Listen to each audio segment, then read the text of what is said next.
All right, welcome back. It's week 10 recap.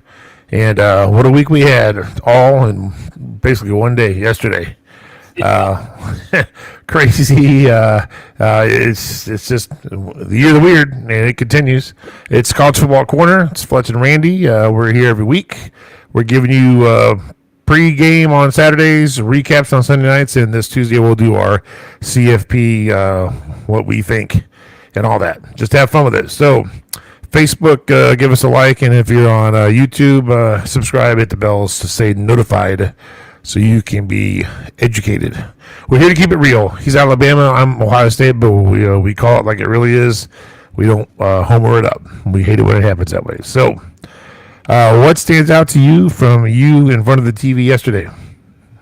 Well, some great games like they knew there would be.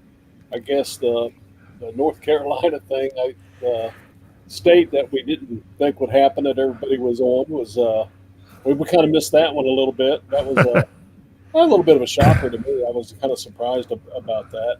But the Duke Clemson game, wow, that was a crazy one. So Duke scores, and then instead of tying it up, they go for two to win it. That was a heck of a game. Lots of things happening yesterday. I could go on and on. The Texas Vanderbilt game, which we were texting back and forth. I was like, with Texas in complete control here until the last 3 minutes. Oh, yeah, no doubt. Well, again, and, I've said this about Alabama, and obviously with Texas, you got to have a running game to close out a game. Right. When you don't have that, you just get stopped, especially if the team has a couple of timeouts, and all of a sudden, boom, they get the ball back. And teams tend to go into that prevent defense, which prevents you from winning winning big like you were, and turn it into a close game, coming down to an onside kick. But to me, that's what that came down to, because all of a sudden, they're dominating, and all of a sudden, Vandy goes for 100 yards in the last minute. Yeah, it's Vanderbilt. they scored 10 points in the first half, and then that was it. And it was pretty much control by Texas. And then they scored 21 in the fourth quarter and make it a 4-point game or whatever, or a 3-point game. Like, wow, yeah, it's that. And I don't know. Maybe if they had done some of that a little earlier, had some momentum, who knows what would have happened. But great and crazy game all the way around. At one point, Arch is back, so to speak, where he played his best game, and he did, but like you said, closing out the game, finishing off games, taking, keeping the lead, keeping the ball, all that stuff, it's tough to do against the elite teams, there's no doubt, so it's just one of those things, but what they say, the good teams find a way to win. The great teams find a way to win championships, or something like that. So, we'll see. We'll see down the road. Their kids are still learning. Kids are still growing. The teams are still changing. But it's starting to be a little bit of what it's going to be. We talked a little bit about Miami going on the road for the first time out of the state of Florida, and I guess they wish they hadn't. I wish they'd have stayed in Florida for sure. That was another heck of a game, upset. I'd call it an upset. Yeah, SMU really, wow. And they're basically a 6-3 team. They're not dead, but nobody's really talked about them all year. They haven't been on anybody's radar like they were last year, going undefeated in the ACC. But they're right in the thick of it, because sticking with the ACC, Georgia Tech goes down, and Virginia wins, and then of course, but NC State we're talking about. I had mentioned that I had heard on the radio during the week. It's going to be a tough game, man. Georgia Tech, that NC State offense. I'm like, I've never heard of these guys. So I watched the highlights this morning, and man, NC State, 14 points in the first quarter, 10 in the second, 14 in the third, 10 in the fourth. Dude, they didn't stop them at all. They were consistent quarter to quarter. And that quarterback looked good. He can run. He's got an athlete. He's athletic. He can throw. Has some nice passes. There were some guys, sometimes Georgia Tech bit on the run so bad they could have thrown 4 footballs. He would have caught all of them. It was bad, back end looked, but and the funny thing when you messaged me about Clemson, I didn't even know they were playing this week. They were so far down the list. I didn't know that. I'm like, are they off? I'm like, and you were like, no, they're playing. They're getting killed by. I'm like, yeah. And Dabo, I don't know. Beat by Duke. Yeah, and you know what? From a personality standpoint, man, I like Dabo. I think he's good for the game. He's hilarious. He's got a great, good old boy mentality, and I know the game's changing, and he's supposedly a little hesitant to change with the whole NIL thing. I don't know how true that may or may not be. I don't know, but I'd hate to see him leave Clemson. I think it'd be a better story if he could be around. And made a mistake. We don't know anything about nothing. We just nothing's been said about nothing to anybody that we know of that he's leaving or something like that, or they want him out. I'd be shocked if they did. The guy won 2 there, and he's been to 3, I think, and he went for like 4 out of 6 years. They had a nice little run. They really did. He just needs to build the team back up. Now, whether he can do it in new landscape, that's a totally different ball game. But the ACC is kind of upside down because even though Georgia Tech lost, so did Miami. So it really puts Virginia in the driver's seat against whomever is going to be up there with them, which it could be Louisville or obviously Georgia Tech with only 1 loss. They can run the table maybe, but wow, crazy week in the ACC. No doubt about it. And what about Oklahoma and Tennessee? Is Tennessee out of it now with 3 losses? You think? Well, I don't think anybody's going to make it with 3 losses. I don't think they should make it with 3 losses. Well, I agree, and not to mention, looking at them, they've played 3 ranked teams. They lost every one of them. In Alabama, Oklahoma, and Georgia. Granted, good teams, but you got to win one of them, right? Well, I would think so. I think it's tough to get in with 3 losses. Could it happen? I mean, I guess like you said, I guess if you lost to number 1 and number 2 and number 5. You've got an argument to be in the top 12, but and how you lost. If it's like 1-point games, whatever. If you're blown out, yeah. But I agree with that. But it did to me. It seems like we're second year into this, but it does seem like it's awfully tough to justify a 3rd loss over. There's other teams in other conferences. The good Power 4 that only got 2. So that's going to be really interesting. We know the argument's coming. It'd be interesting to hear the arguments. Well, yeah, there's definitely going to be an argument regardless of how it plays out. That 13th and 14th team they're going to be arguing about their case to make it. And it'll be interesting Tuesday to see how that first ranking goes. But that Tennessee game with Oklahoma. I mean, Tennessee controlled everything but the school board. The scoreboard. I mean, they threw for 400 yards passing. The other guy threw for like 150. The other team, rushed for more yardage. But, Tennessee was in complete control. They just couldn't get it done in the red zone. And, and Oklahoma came up big when they needed to. A couple of really bad decisions on throws there. But, I thought Tennessee – I don't know if you could really say played a better game, but they certainly dominated in a lot of ways. They just couldn't score. The stat sheet favored them all the way. There's no doubt about it. I didn't watch the game because I was watching others, but I did check out the highlights in the stat sheet. From a mojo standpoint, I don't like the black uniforms in Tennessee. No big deal. I'm not saying they lost. I'm not saying that's why they lost, but when it's your own team, your team does something weird. You're like, don't do that again. That kind of thing. Burn those uniforms and throw them in the river with the uprights from. But Tennessee, they played a great game. That's a heck of a game they played and lost, and it just goes to show, that's why bad calls are important because you never know how they're going to affect games and or just play callings and situational football. Like last week with Texas had no business winning that game. They got a punt return and bang, bang, bang. So, I think Tennessee did play a better game, but man, they didn't win. So it's unfortunate for them. Yeah, Oklahoma's defense got it done whenever they needed to, whenever they got down there. So, between the 20s, Tennessee was the better team, but. When you made the 100-yard field, all of a sudden, they were. You don't get any points for crossing the 10. You're absolutely right. And the other one was the Georgia-Florida game. Oh my gosh, that was a brawl. Well, that it was, and it really was. And for the life of me, I can't understand this. I haven't for years. I never will. you're going to go for it on fourth down. You got a half a yard to go.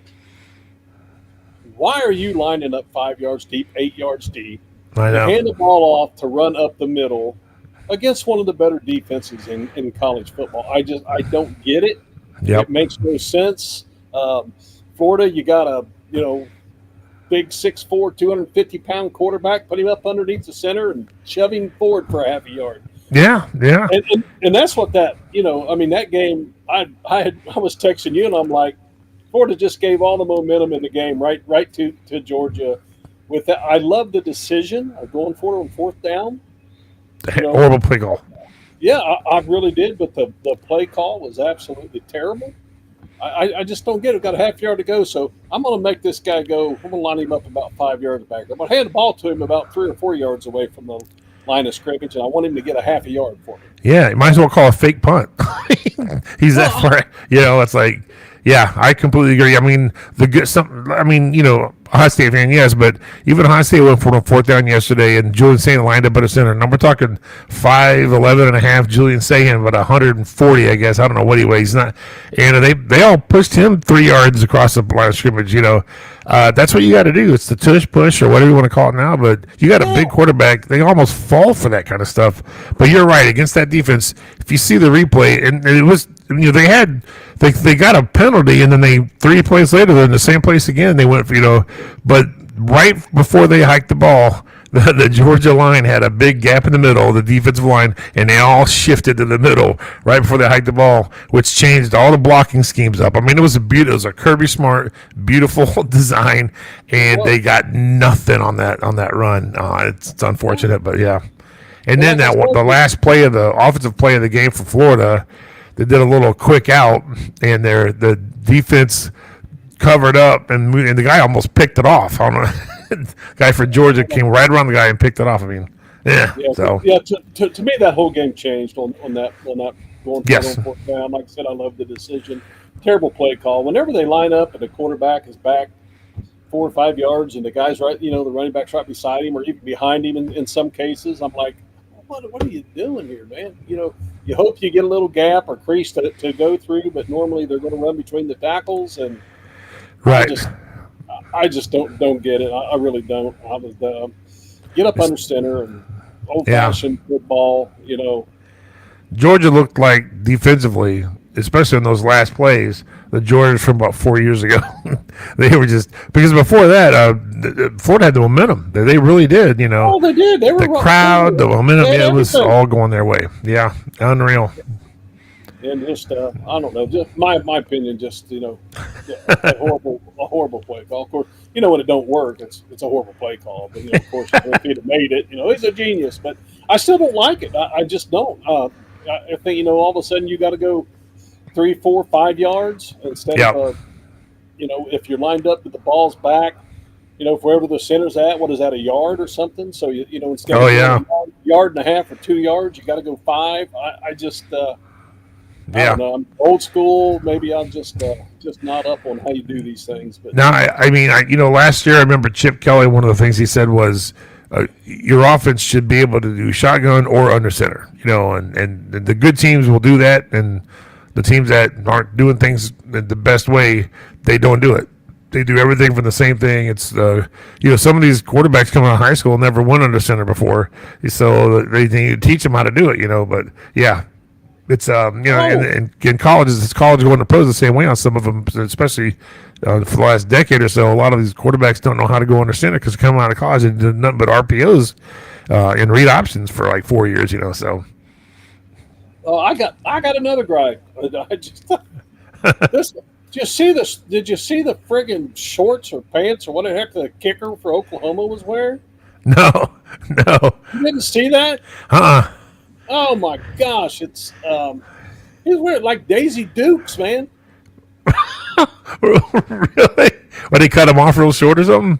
Yeah. Oh my gosh. You didn't see that? No. I'll have to. Oh my gosh. See if I can find that out. Find that. No. Oh yeah, you got to find it. It's Oklahoma's. Yeah, it's the Oklahoma field goal kicker. Oklahoma kicker. Sure, Shorts. Right? See Yeah, if it was crazy. You see it? I think I do. Let me see here. I think I can do. Right.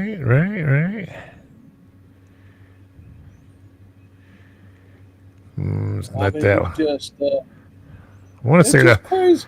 I thought there was a way I could, but I don't see how I could do it. But yeah, they look like jean shorts, right? Well, I Is mean, that right? Or you know what? Somebody's here, superimposed on them because he said, "What is it? What are those?" can you see that? You see Okay, that? yeah. Somebody took Look at that same. Somebody took that same thing and they did Photoshop to put jean shorts on them because of Daisy Dukes. But yeah, those are short. Yeah, I mean, he what? That's not. I don't seem like you'd have to wear a uniform at least close to matching what everybody else is wearing. I mean, Well, back in the people '80s, going, man, everybody had huge pads and huge thigh pads. They don't wear that stuff anymore I'm either. running out there. I'm like, what the heck is this, man?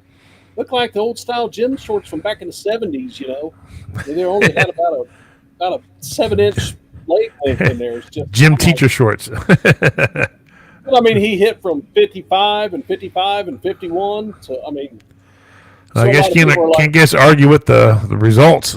yeah, that's what people were saying. I don't care if he comes out in his jock strap if he can hit all those field goals. Right. I just thought, I don't know, man. I just thought it Couple was little.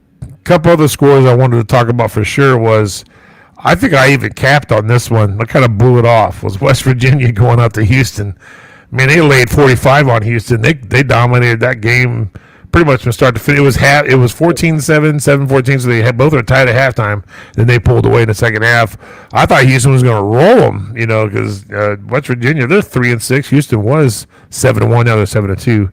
And then USC Nebraska. I was a little surprised. USC wins the game 21. They go 0 points in the first quarter, 6 in the second, 8 in the third, 7 in the fourth, and they won the game. That's an oddball way to score. Well, I mean, it is. Well, it was a pretty good game. We thought it would be a pretty good game. We thought USC would win, and it was. It was exactly pretty much kind of what we thought. And then Kentucky Auburn, 10-3 ball game, and now Hugh Freeze is out of a job. Did he get fired? He got fired. Okay.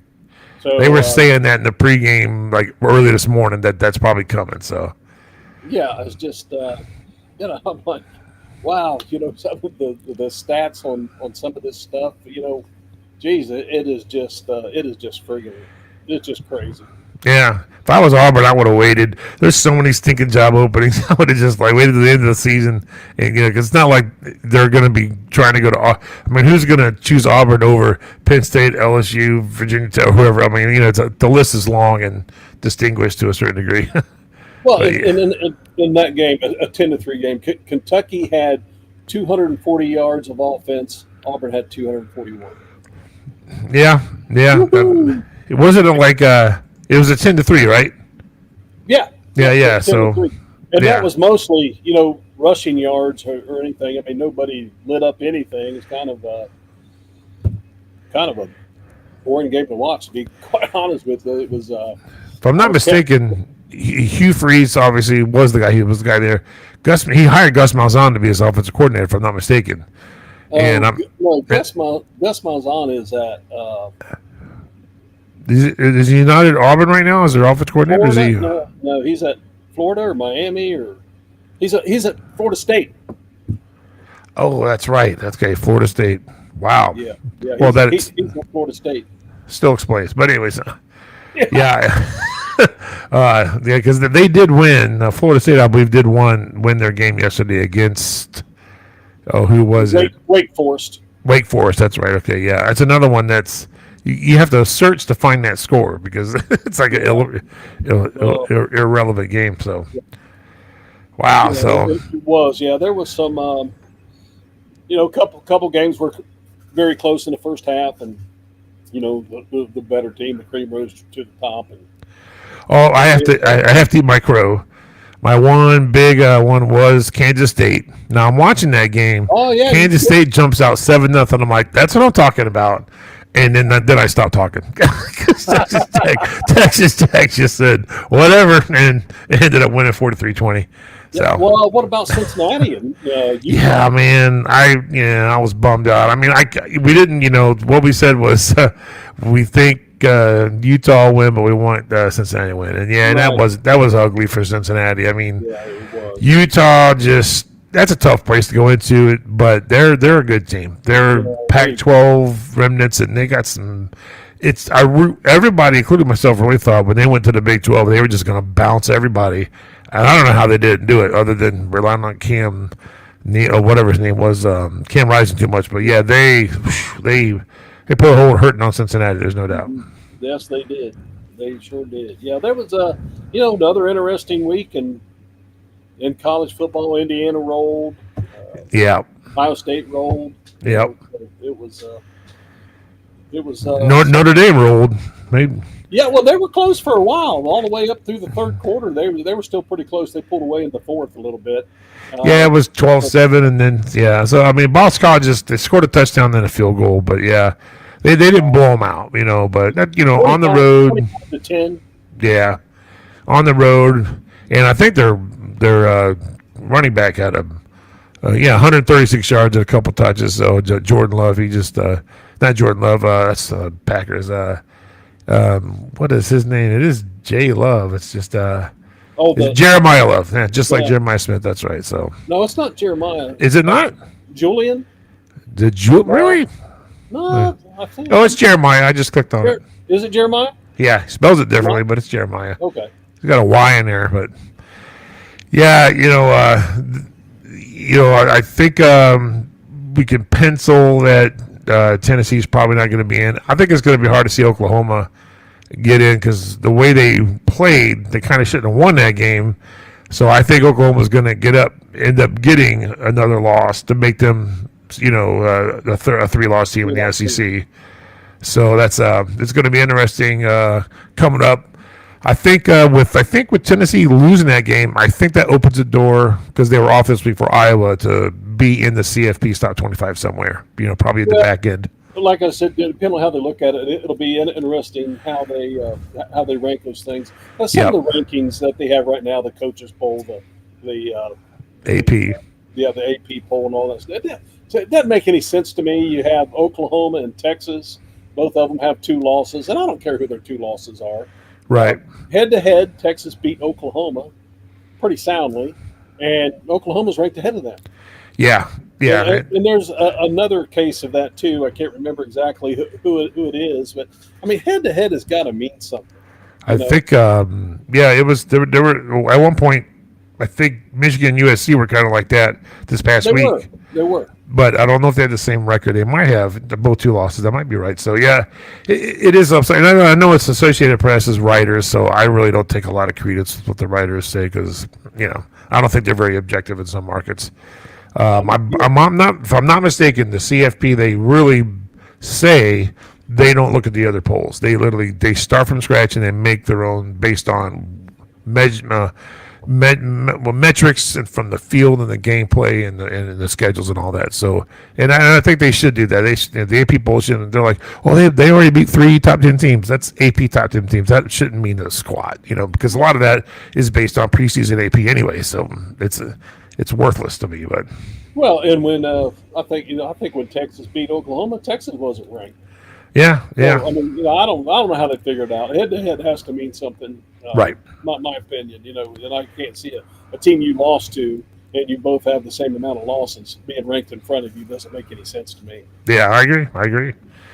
It's got to mean something, Yeah. Wins got to matter, losses got to matter, Absolutely. Yeah. So.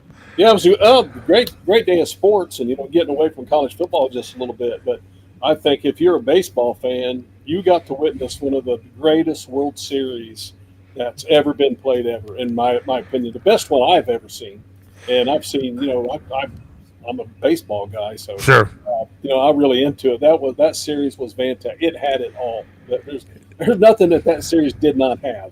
The extra, the great plays, the pitching, just everything that happened in that was just. They played 8 games. Or more, because the one game was 18 innings. 18 innings, and they played 11. They played 11 last night. Yeah, so they played 8+ games as far as innings go. And never. There's so many I've never seen before. Is the last few years for sure in baseball. And one was a fly ball sticking at the warning track in the mat. Yeah. That's like, which that was runs taken off the board for Toronto because it becomes a ground rule double, and then the next guy pops out, I think, or pops a double play, so they didn't get any runs out of that. So Well, they would have got one run. If everybody act like Right. the guy that hit the ball, it was going to be a double. right, If things go as they did, the score would have been 3-2 instead of 3-1. right. There's no way that we can know all that. Oh no, it's just crazy things. There's no Yeah, doubt. but I mean, it's just the social media and the Yeah. people that like to chirp and make excuses and find reasons of why this happened and that happened. And we got to blame somebody else. Oh no, yeah. It's just things I've never seen. I've never seen Oh, a ball. It was a Reds game that I saw that I'd never seen where a ball hit off a guy's glove and then hit the yellow on the wall, and they called, and then he catches it, and that's not called an out because the second it touches him and it hits the wall, it's a double or whatever. I'm like, oh wow, I've never seen that. I'm sure it's happened, but I've just never seen it. But Yeah. what about the display that Otani put on during the World Series? I mean, that was pretty crazy. Well, yeah, I mean, not just him. I mean, Right. the guy for Toronto, Vladimir Guerrero Jr. I mean, Yeah, wow, what a thing! And the pitcher for the Dodgers, who pitched the day before 90+ pitches, and comes back into the game the very next day and pitches another 3 innings and gets the win. yeah. Unbelievable. Remnants of the Diamondbacks with who was it? Randy Johnson and Kurt Schilling when they were like, "We're available." we can cut him, put a couple innings in, whatever. Yeah, I mean, you got nothing to lose at that point. But anyway, I just wanted to throw that in there. What a great series that was. Oh yeah. I was rooting for the Blue Jays last night, singularly because I didn't want the Dodgers to take away the Reds' reigning record of the last National League team to win back to back. That was hard for me to do. I had to go in my head, wow, the National League hasn't gone back to back since the Big Red Machine. And I'm like, hey, good for the Big Red Machine. And then now I can't say that no more. 75, 76. Yeah. Yeah, that was. That was a heart of my childhood. Born in '69, man. The Big Red Machine. Big Red Machine. Well, you're only 10 years behind me, Fletch. Yeah, Big Red Machine. You're 66? Nah, you're not 66. Yeah, I'll be 67 here in a couple months. What?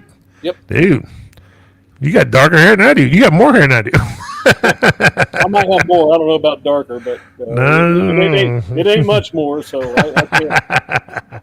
But yeah, Funny. that's. So yeah, college football. I mean, always exciting. I never know what's going to happen. The year of weird, as you've called it, and that's what we're going with. But some big games coming up. The CFP thing, and we get to talk about that on Tuesday night.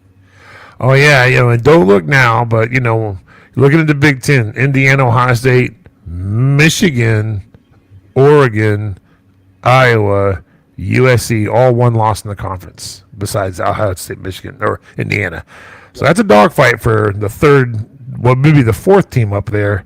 And if two of them finish with one loss, I think all four go in. We just got to see. And Washington's hanging back there with 2 losses. So if somebody dips down to 2, that's going to pull Washington in, as well as Minnesota. But I think Washington's got a much better. They're still ranked, which is kind of interesting. They're ranked and Iowa's not. But, doesn't really matter. AP doesn't matter. And then the fun one, SEC, just get on this a bit.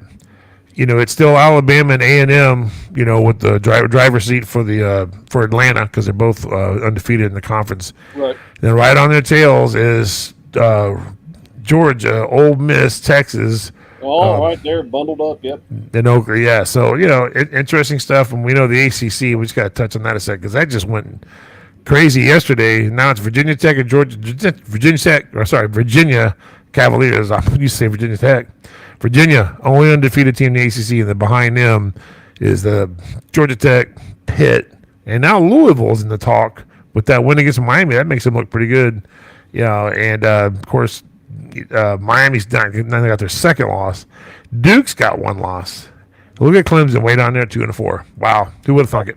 Yeah, it's a lot of that. And the one of the interesting things to me is going to be what does the committee do? Do they put Ohio State or Indiana as number one team in the country? Does Indiana have a better resume right now than Ohio State does? I think they do. I think they do. Yeah, no, I really do. I do. Just going on who they played this year. Doesn't matter. You're defending national champions and all that stuff. They went out to Autzen and played. Great game. And they went to Iowa and played. It was a good game, tight, but those are tough places to play. And Ohio State, their best road game was probably Washington, and behind that, I guess, Illinois, as of now. When they go to Michigan, that'll be probably another, in the season on a tough test, not just a rivalry one, but Michigan looks like they're going to be two-loss team getting into that game unless something weird happens, which this is the year of weird, so who knows. But, yeah, as of this week, there's no – I wouldn't be shocked at all. If it's Indiana, I'd be – pleasantly surprised because it really doesn't matter anyways that if they kept Ohio State up there because but that would kind of make me think they're looking at last year. Because, man, you're looking at this year. I just don't know how you can keep Indiana out of the top. They ain't had a problem with anybody, including Iowa. It was a tight game, but man, they have absolutely just steamrolled everybody, and they really, really, really look good. Yeah, that's what I have them as number one. Yeah, and it doesn't matter because on a collision course for the Big Ten championship. Indiana and Ohio State. So, they matter, 1, 2. Yeah. And I think those are the two teams that have seemed to, regardless of your opponents and all that, seem to control the games they're in more than anybody else. Yeah. So that's usually where you're going to find yourself up there. Miami was doing it for a little bit, and playing when you play really good teams, you don't have to dominate people like when they played Notre Dame and stuff, but it hasn't been of late, so that's just the way it goes. But they're still somewhat in it, but they got a dogfight just to get to their own conference championship with 2 losses. So one loss in the conference though. But is it 1 loss in the conference or 2? No, there might be 2. For what team? Miami. Yeah, who were the 2 losses? They lost to that is 2. They lost to Louisville and they just lost. Wow. Yeah, they're not going to make the conference championship team. I'd be shocked if they make the conference champion game. So. Interesting. Yep. But we have the CFP coming up on Tuesday, so I believe they're going to pick at 8. We're going to do something pretty much right after they're done, so it's probably 8:30ish is when we'll be on there. Yeah, yeah. This going back to this whole thing, Hugh Freeze getting fired, Franklin being fired, and Billy Napier being fired, and Brian Kelly being fired. All this in the middle of this season. I'm still not so sure about that. To be honest with you, I don't know that that's a good decision. In some cases where things are just really gone south, and you feel like they've lost the team and that kind of thing. I can certainly see moving on and putting an intern coach in there because what do you got to lose if you feel like they don't have the, if they don't have the team and the right. I can understand that, but in some of these cases, it just seems just like you just said. Now you're going to have all these openings, and what's going to happen? And what I would hate to see is all of a sudden we got a great season going on here, and big fights of who's going to make it. The SEC is close. The Big Ten is close. All these teams coming right down to it, and I hate to see all of a sudden somebody trying to plunk a coach from whatever, because you got to figure they're going to go for it. Oh yeah, Hartline's name's being floated out there as well as many others. So you'd hate to see that happen while people are still playing football. There's no doubt. Well, that's the part of it that I don't like. Right. I agree. When it comes to teams that have fired their coaches, 2 of them off my head, I think I'm not surprised at. One was the timing maybe, but just that they did fire him was Franklin. He'd been there a long time and had a long track record of not being able to get over the hump. So I can see where they're like, okay, look, are we just going to keep doing this or are we going to do something else? I like Franklin. I think he's great for the sport. He'll land somewhere, I believe. Kelly, I thought he could have got another year or so. It's not been that long he's been there. They're not giving these guys good opportunities. I'm not saying to get their own players, but he got his players in there. They played. They won. They had a Heisman guy. Of course, he was a transfer guy. He never made it to the SEC championship. But you're talking the toughest place in football to play in the college game anyway. So it's just tough, and but I think there was a lot of behind the scenes, we don't like this guy anymore stuff, which I think is unfortunate because are you firing a guy for how he did on the football field, or are you taking advantage of the situation to get rid of a guy you don't like and get somebody else, which is, throwing money to throw money, because not only you have to pay him, you got to pay his staff, and then you got to pay the new guy. It triples what you're going to pay when it's all said and done. So I'm not surprised about Franklin, only because how long he'd been in the game, and he just never he plateaued, and he's been there for about a decade. He beat Ohio State in 2016 on a blocked field goal, went to the Big Ten championship and won it, I think. Yeah, and that was it. And he's never done that since. With Ohio State at all, he hasn't beat them since 2016. So, but he's a great coach. So it's just I think it was time to move on. But well, the thing is, it's what have you done for me lately, and the fact that that they've lost 4 in a row now. They lost to Northwestern. Oh yeah. I mean, things were just. It wasn't all of a sudden you can't win the big game. It was you can't win the game. Right, but they haven't done anything since they fired him. Right. So it's like Dabo Sweeney, kind of the same thing. Yeah, he had a great run, but that was 6-7 years ago. Right, right. But it is. What have you done for me lately? And some of these guys haven't got past. I think the Brian Kelly thing. Now, from what I understand, following the SEC like I do, was he was losing his team, and the final game whenever they got beat, he had words. Him and the athletic director got into it, and the athletic director ended up losing his job also. Yeah. So I think that was just. That was just waiting to happen with the way things spit it out. The way things were going down, and the way things happened that last game, it was inevitable that he was going to be fired.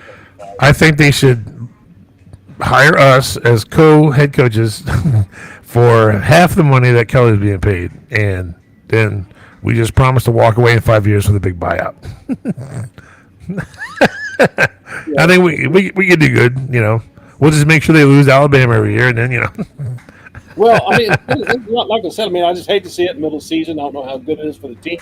In some cases, I fully understand it, Brian. I fully understand it, but then the whole snowball effect of what happens then. Okay, now we're looking for a guy. We want this guy. He's in the middle of fighting for a playoff spot or what have you, and so on. So Billy Napier was a weird one. You had been talking about him for last year and this year, but he was coming off a win and they fired him, and that kind of had an odd smell to it. You won your game and then they fired you. It's like that just means they're trying to groom somebody else, and everybody's saying it's Lane Kiffin. And I don't know. I feel like a lot of guys, we already know Rule isn't going anywhere, and somebody else, Signetti signing. I think Lane Kiffin's the next guy to say he's not going somewhere unless he just flat out wants to. But does he really think leaving Ole Miss and going somewhere like Florida is going to be the best place for him to win a championship? I think if I'm going to leave, I'd just go to Penn State, where it's seemingly you got less teams to get in front of in the Big Ten right now than you do the SEC, and you'll still make the playoff probably at Ole Miss. So I'd stay at Ole Miss. Well, I would too. But if I was going to go somewhere with the recruiting and the money and the everything that's going on, LSU might be the most. Oh, there's no doubt. That's job number one. That's open right now. I would think so. LSU, Penn State, Florida. That. But I think before it's over, the next couple of weeks, I think there's going to be some more openings. Who knows about Dabo? That has not been a good thing there for the last couple of years. Yeah. They kind of backed themselves into the CFP last year with that upset win of SMU. Otherwise, they weren't getting in, and then they didn't win their game. I think they played Texas, and it's just been ugly ever since the kickoff of the first game this year. And it's not gotten any better, that's for sure. It sure hasn't. So well, we'll Tuesday night. Yep. After the picks, we'll tell them what they should have been and what they got wrong and all that kind of stuff. Absolutely. Because that's what we do. That's right. So join us right here Tuesday night about 8:30.